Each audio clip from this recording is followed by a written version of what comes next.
Cet été, de nombreux lacs et plans d'eau ont été fermés au public en raison de la présence de cyanobactéries. Inoffensives lorsqu'elles sont en petit nombre, elles prolifèrent avec les fortes chaleurs et peuvent devenir très dangereuses pour la santé, ce qui a poussé les gérants de ces plans d'eau à s'adapter. Jocelyn Azzo avec Hervé Pozzo et Fanny Seguela. Le grand bain, enfin. Après 10 jours de fermeture, la baignade est de nouveau possible. On est venu ici pour se rafraîchir. S'ils ont rouvert le truc, c'est que normalement les analyses étaient meilleures. C'est le soulagement là. Oui, j'étais contente parce qu'avec la bactérie, j'étais dégoûtée. Je ne pouvais pas aller me baigner, j'ai cru que ça allait pas partir. La faute aux cyanobactéries. Des micro-organismes qui se développent en particulier l'été lors des fortes chaleurs. Dangereuses pour l'homme, voire mortelles dans certains cas. De quoi inquiéter certains visiteurs. Je préfère pas qu'ils se baignent. Surtout qu'on nous a prévenu qu'il n'y avait pas de danger, mais qu'il fallait bien se doucher après. Mais bon, moi je préfère, on ne sait jamais s'ils avalent de l'eau. Des cyanobactéries, c'est la fermeture assurée. Et des tickets d'entrée invendus. Ça nous fait un total de 16 €, messieurs, dames.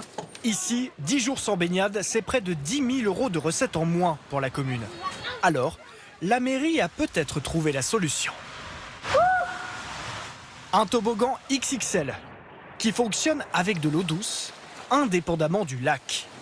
Un investissement de plus de 200 000 € permettant à la base de rester ouverte avec des tickets vendus à moitié prix.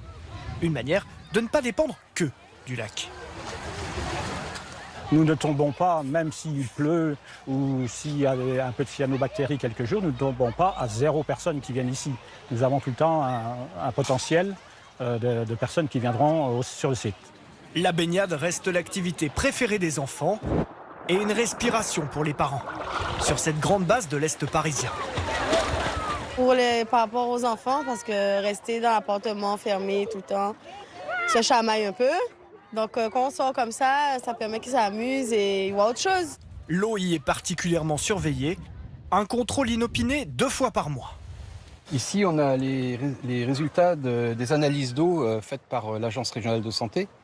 C'est une obligation sur les espaces de baignade en plein air.